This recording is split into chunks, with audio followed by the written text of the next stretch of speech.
Hi guys, I'm the creator for a framework that I've been working on. It's called Slick for Svelte. It gives you some architecture, some routing, IOC. It's fairly familiar and it makes coding pretty easy to create your views and navigate and stuff like that. Um, this is just an example, just so if somebody wants to get started with it. It's not production ready, still some stuff I gotta work out. But I will give you guys a little preview. So we're going to make their example 1, cd example 1. Got to paste that. If you've used Svelte before, you would know about dgit. What it does is it allows you to clone a GitHub repository, but without any of the git portion of it. So, dgit, as the name suggests. We're going to use npx to quickly download that, and then yarn to install.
Alright, so once this project is done installing, we're going to go ahead and open it up in Visual Studio Code.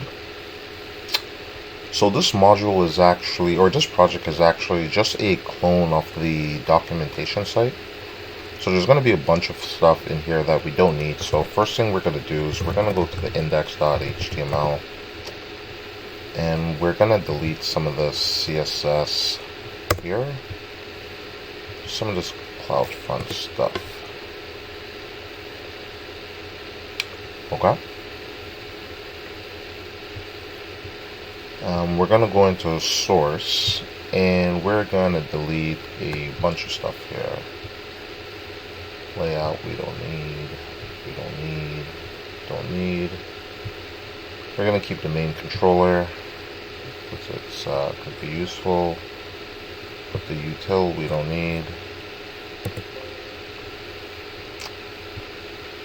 Move components we don't need. Okay, let's look at what we have. Style we don't need. I'm just gonna start from scratch. Actually, I'll keep the style. Main. So I'm going to create a new folder. I'm going to call it controller. I'm going to create a new folder. I'm going to call it main. Then here I'm going to create a new file, main controller.ts. Okay, export class main controller. Yeah. Okay, and I'm just going to add this tag here.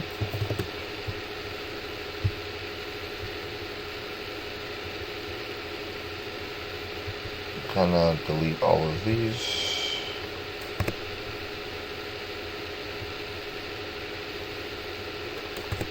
All of this we don't need. Just going to use Visual Studio to help me clear that up. Gonna delete that,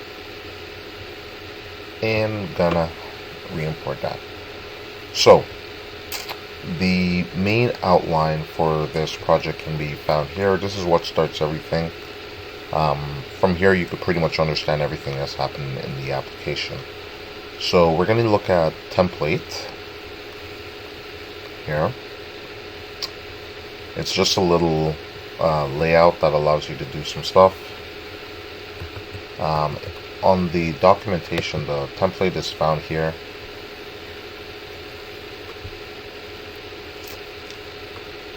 Pretty soon you will be able to kind of understand what these files are for. So let's go back to our main controller. So what we're going to do is we're going to create a Svelte file. Let's say you want to have a main page. Script.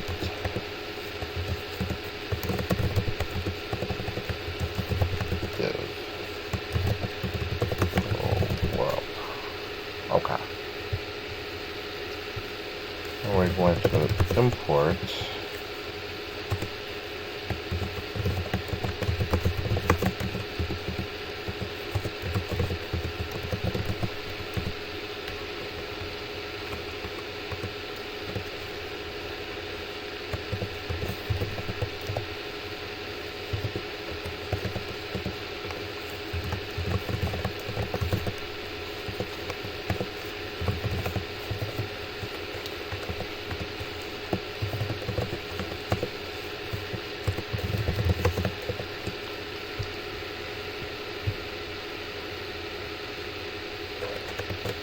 okay.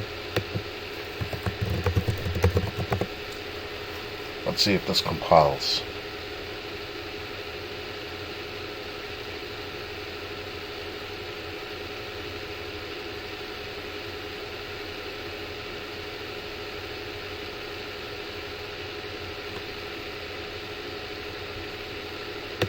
Okay, it seems like it compiles, so I'm going to open it up here.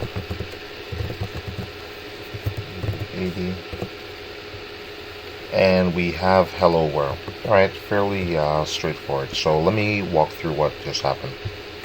I'll make this a little bit clearer. I'll add this slash here. So we've told our system that we want to use the main controller,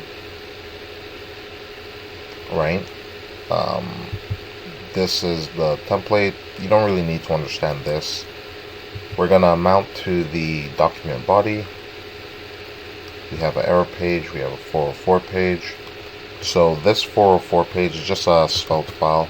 I'll go to a page, fake, enter. You know, error 404. Not much to it. And the error page is if an error is thrown. That's the page that will be shown. So let's go back to that. In our main controller, we said the controller base route is just slash. The view is just slash. So that's why this route is loaded. For our view, we have main page, which is just hello world. And this is why we see. I want to do one thing actually, not disable cache. That is why we see in the body we've appended this div, right?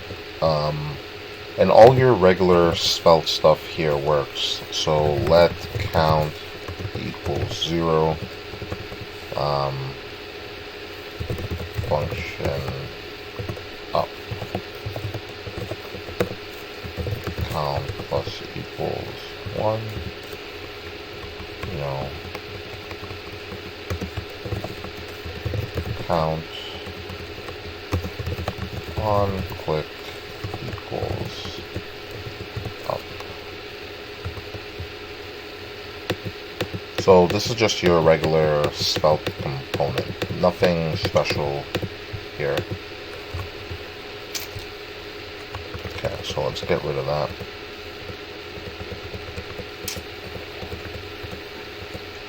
Alright, so let's start using the framework a little bit. So we're going to say export let name, it's a default value, sure. Hello name.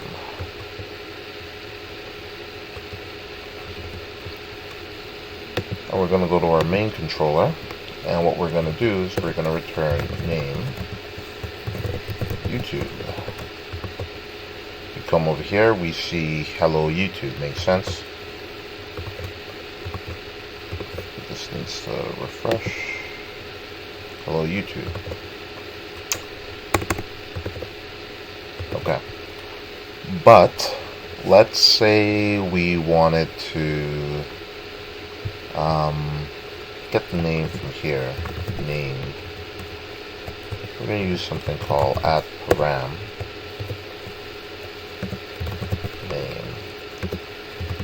Name is a string because we're using TypeScript. And we could just return it like that. If you've used ES6, name, same thing. So now we get a 404 because we don't have a page that exists that is slash, but we're going to go slash YouTube, and we have hello YouTube. If we do world, we have hello world. Okay. So that's one thing.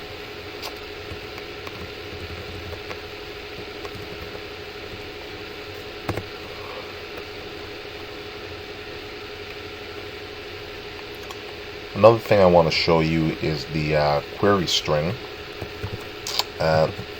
Query name.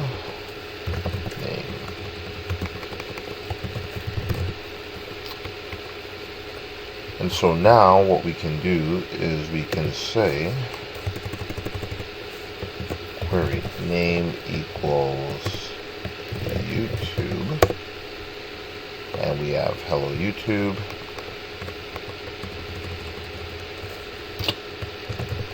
Pizza,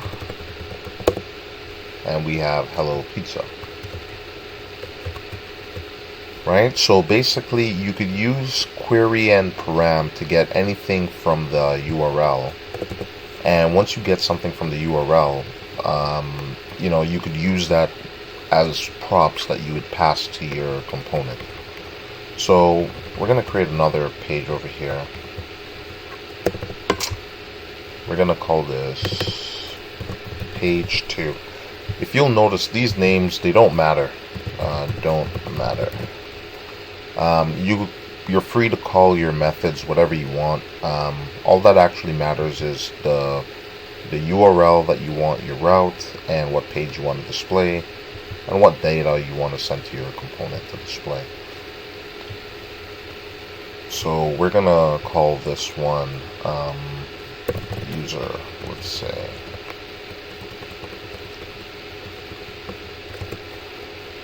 And we're gonna return, let's say, email user at email.com, and we're gonna call them special boy. Sure, why not?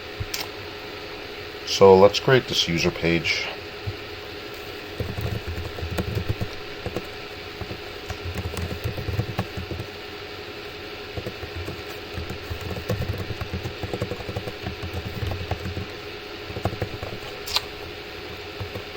Let's see, what can we dream up real quick? We'll do a little div here. Class avatar. Do another little div here.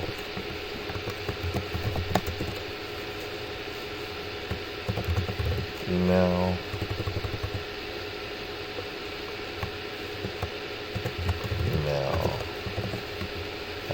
Say user.email, and we'll do another div here, username, and we will say user.username. That what we have. Yeah, email and name. Let's change that to username. That's on my page 2. So I'm going to import user page from .svelte. User page. Okay. So let's fix that. We're going to export let user. There's one other thing I actually want to change. This needs to return a user. So we're going to return a user, which is going to have an email and username. And over here, we're going to get our user, and we're going to print his email and username. So let's go over to /user, and we have this, email and username, right? I'm actually using Tailwind, so I could do a couple of stuff. Flex row.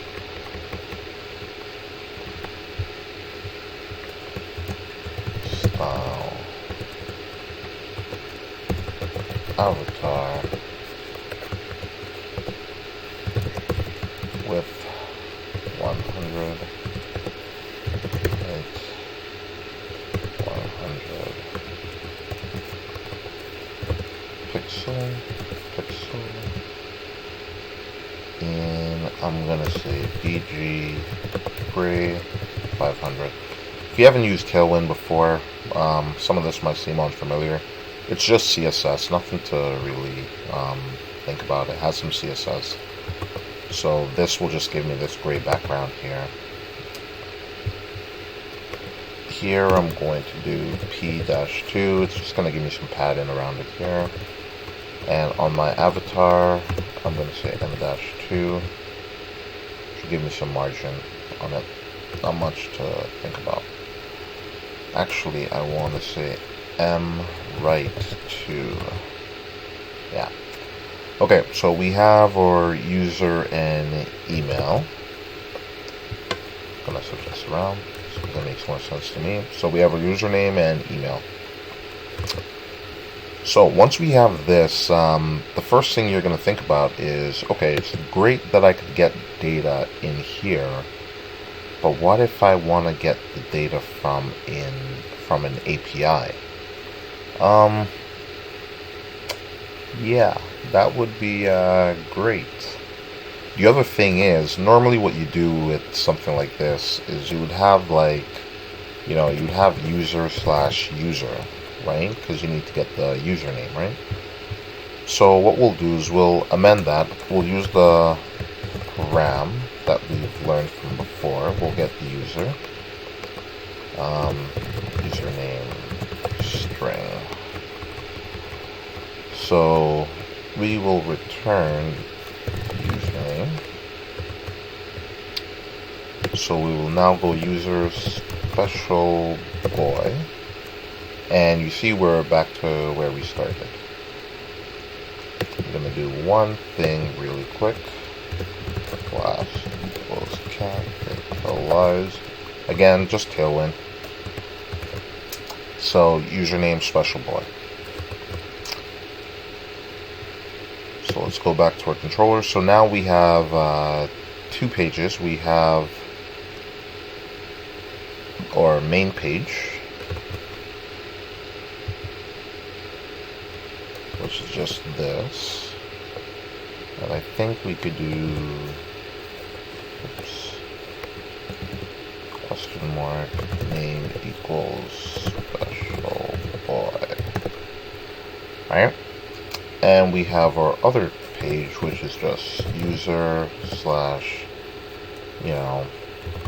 Batman. Right? So now we can do that. So right now what we want to do is we want to get this username, and we want to get details about that user from a JSON API. So I'm not gonna create an actual REST API, but I'm just gonna create a fake. I'm gonna create a new folder. I'm gonna call it user, and I'm gonna create a new file. I'm gonna call it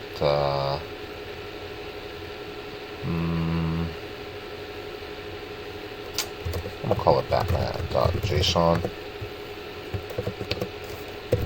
Username Batman.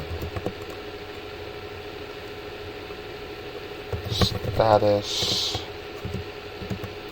superhero. Affiliation DC, and location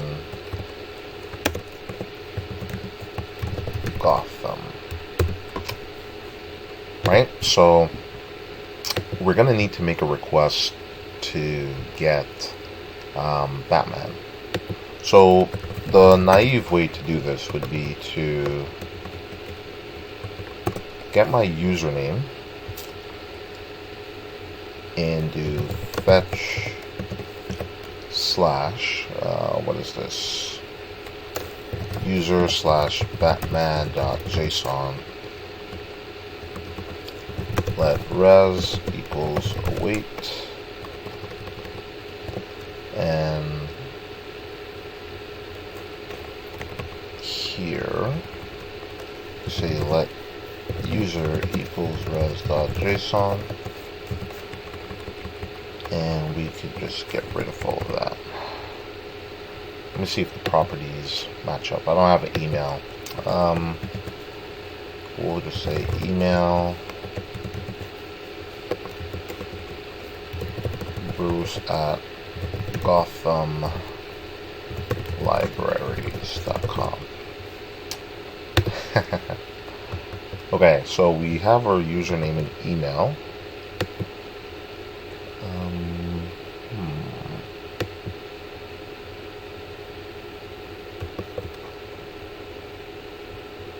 Let's see what happens here. Still undefined, so let's see why. Console.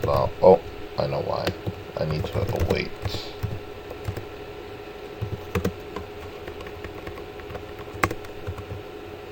Yeah, so we have, email and Bruce. Now, we could have easily done this, instead of requesting a JSON file, this could have been your API that you have to call. I only have the one Batman file, so that's why I, had to use this. I couldn't do Robin. I mean, technically, let's see, Robin. Oh, I'm requesting Batman. We'll do this. $, username.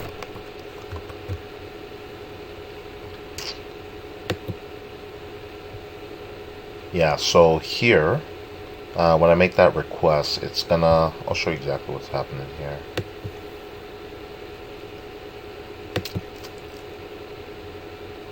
So we'll make this request. When we request Robin, since it's a single page app, it's going to respond with this, which cannot be parsed, so that's why we get this error, which kind of brings us full circle back to this error 404. So let's look at that error 404 page actually. No, error over here. Basically, if error.message and not error.stack, it just does this. It's just Svelte.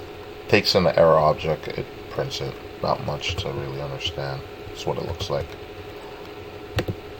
But we're gonna come back here. So Robin doesn't work.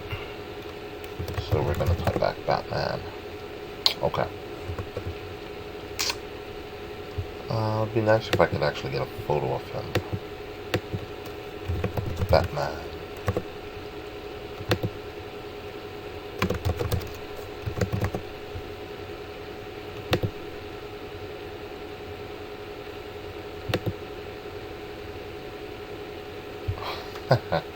I like this one. I'm gonna go with this one. Copy link address.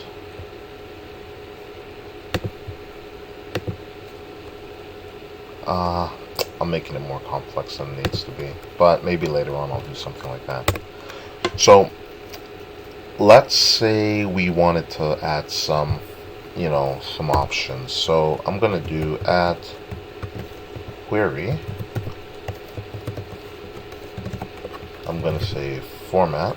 Oops. I'm gonna say format.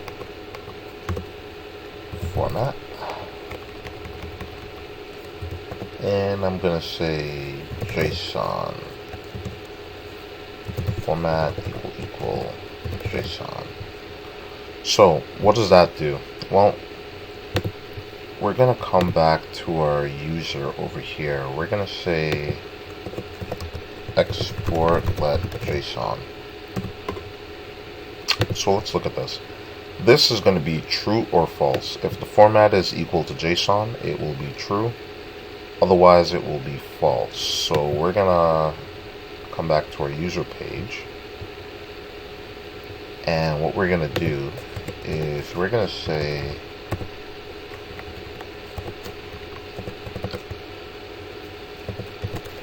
if JSON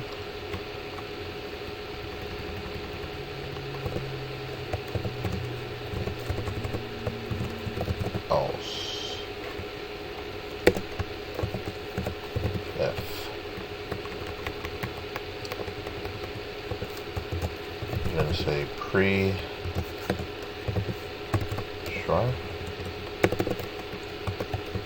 and we're going to say JSON dot string if user null 2. So let's go back to our app. We'll see that nothing has changed, but now we're going to pass in a format where you're going to set it equal to JSON, and bam, now we get, our information as JSON. So let's look at it. So we're passing in the username from here. We wanted to get the query string, which is going to be format. And yeah, we now have this. Now, let's be a little bit realistic. If you were to do all of your logic in here, you'd be repeating a lot of code, and you're not going to be.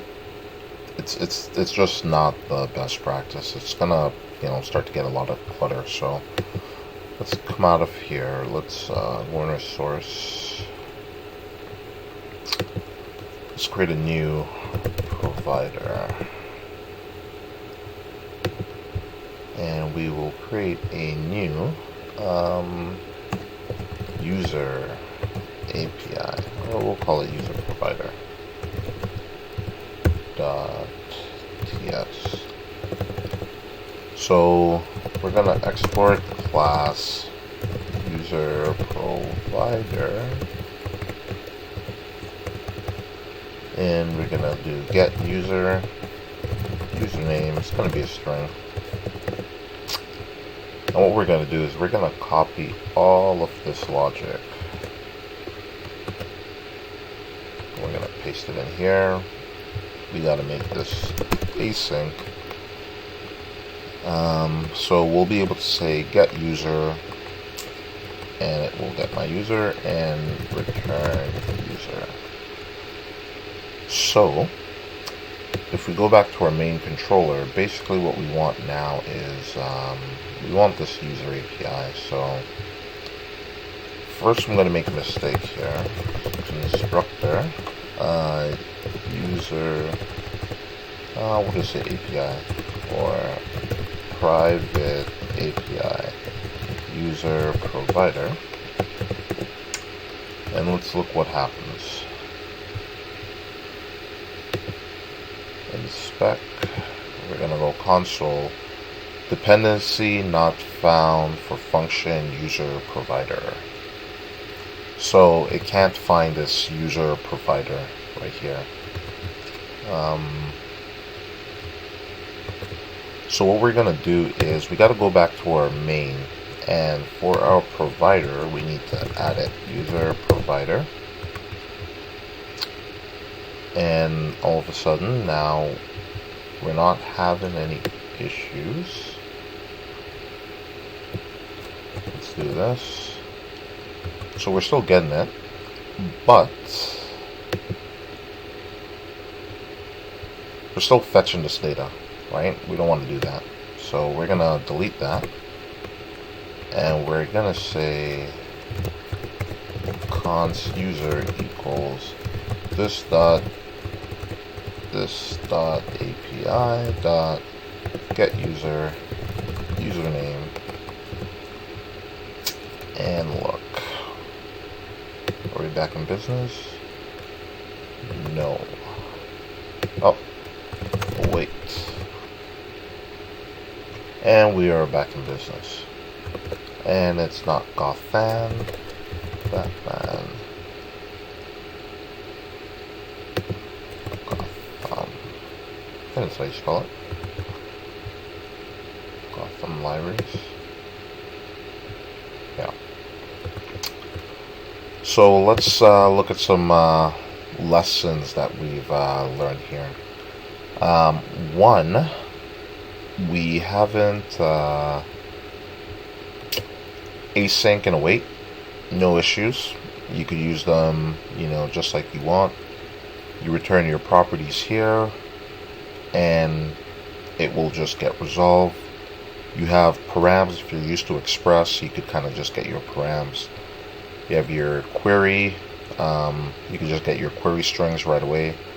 So I'll show you something. Let's say you have multiple query strings and you just want to get all of them, and you don't want to have to write it over and over and over. You could just get the query param like that, and then we could say const user equals param. Oh no. What I'll do is I'll change this to username. Here, username. This cannot be a string. I'll set it to any. So now we're getting the entire param object. We're not getting a specific key like we were doing before. We're getting the entire param object. It's gonna contain user / their username. We're gonna get it. Some people may not be used to this. It's the same as doing this param username. We're gonna get the username from it. The only reason why I do this is because it's kind of nice, because if you had more than one thing in your param, if we had username and status or something like that, we'd be able to do that. But right now we have just username. We're gonna get the param out. We're gonna call our API, which is just provided to us. You notice we didn't do anything here. We just told the application that we needed this user provider. We added it over here, user provider. We told it, hey, we need it, and it gave it to us. So we call our user provider, get name. It's an async function. It makes a request to our backend, which could be in the API or a database. Right now it's just a JSON file we have. It gets that data, puts it in here, sends it down to our view. If it's JSON, it prints the JSON, it formats it a little bit. Otherwise, it just prints the, my picture, my username, and email. Which brings us to this. So, how to link between pages. So, I'm gonna do this. Heroes. I'm not going to bother making a JSON request for this, just because, just for the sake of time, we'll put Batman here. And, I think heroes are spelled like that, maybe. But we'll just do hero. So we'll come to our main.svelte. And what we'll do is each hero has H. I'll say name. Each. We'll create a little div for them. Class equals p-2. Give it a little bit of room. A href equals, and we will say slash, what is it, user slash name. We'll call this username just so it's familiar. Username. We gotta end our h tag. Nope, let's do username. And we gotta end our h tag.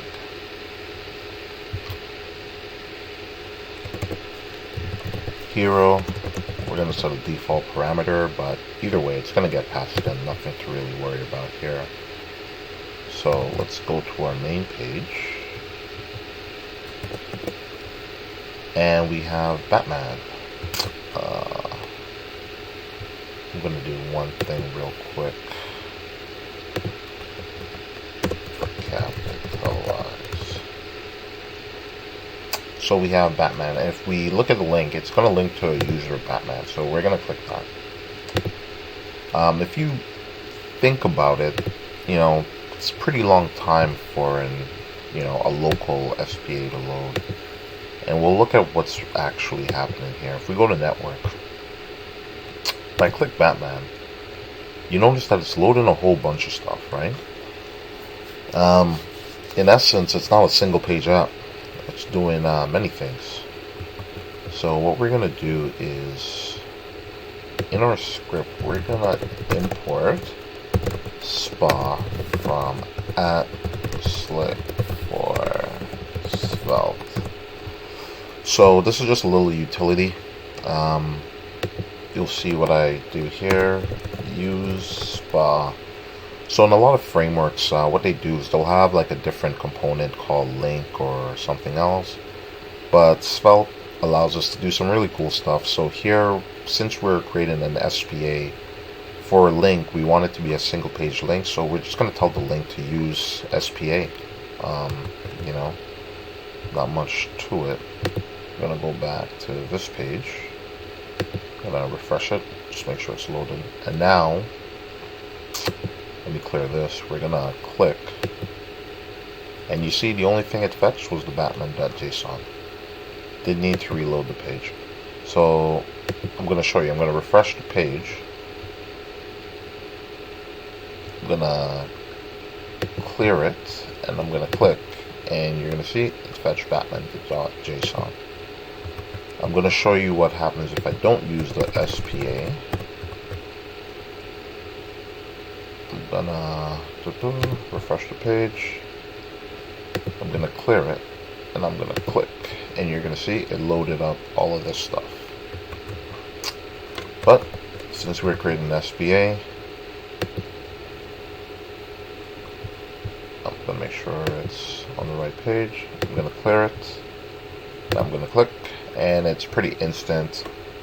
Fetches our JSON in 3 milliseconds and displays our new page using Svelte.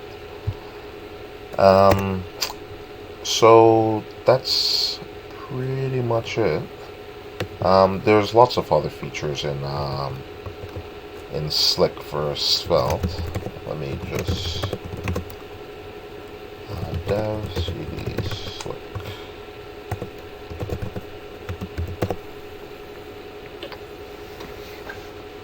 So if you want to get using the framework, or mainly what I'm creating this video for is just so people kind of wrap their head around it, see what it does, understand it a little bit, and eventually, if it's something you're interested in, is help contribute to it.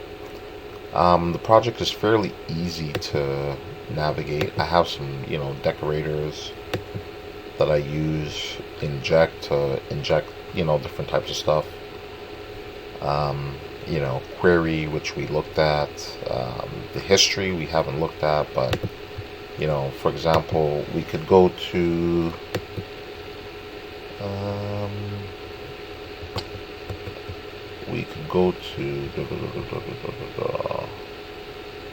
like, we would be able to bring in, let's say, like, somebody saved an account or something. You could do like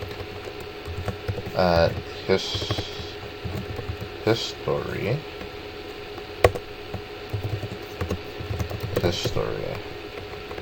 and you could return, go to history.push,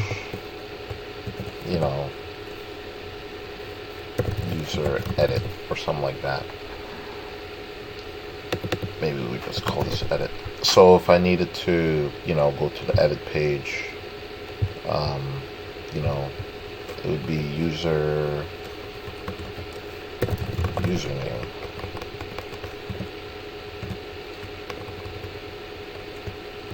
and this would be username, something like that. So if you click it, I'll just create it. I'll just add it. It won't actually work, but let's do it because we don't have an edit page, right? Yeah. So let's just do it though. So if you click, let's say you click his avatar, on click equals edit. So we will just have export let edit, and unclick shit.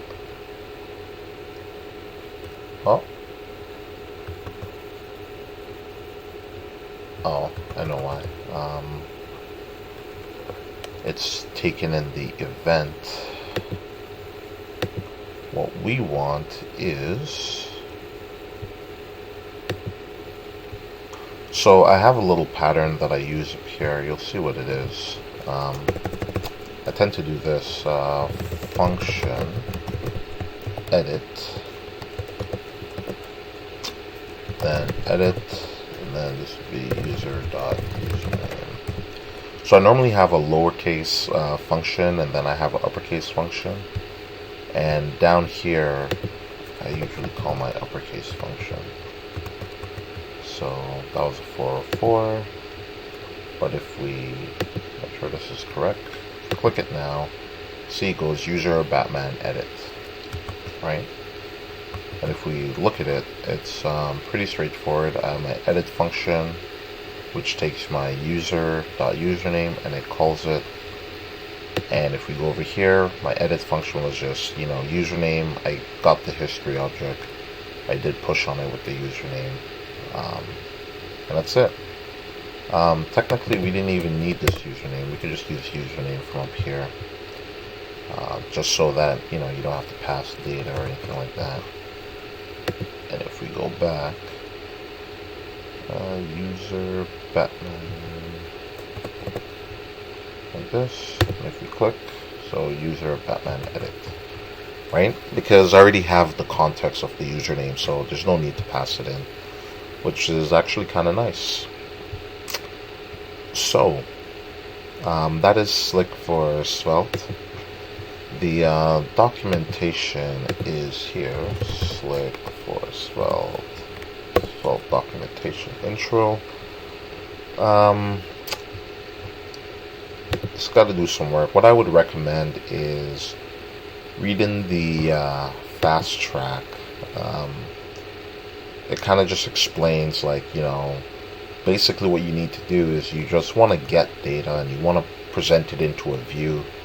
which you probably understand. It shows you how to create like a little GitHub fetch API here, where we'll actually call from GitHub. Where is the GitHub code? It should have all the provided code. So GitHub API, api.github, API URL, username. It just shows you all of that. And then once you read that, you could probably go over to the basics, which will just explain stuff like getting the view, importing the view, putting it into here, getting data to the view, just return it, getting async data to the view, just make it async, not much to it. Just a couple of things. Here are the param, query history, inject, we didn't cover. Transient, I'm not done making it, still working on some stuff. But when I am finished, you'll be able to go through this documentation to get a better understanding. Alright guys, that is Slick for Svelte. Thanks for taking a look. And if you have any questions, you could just reach me on the GitHub issues over here. The other place I hang out sometimes is on svelte.dev. I am sometimes on the Discord. It's probably not the best place to reach me, but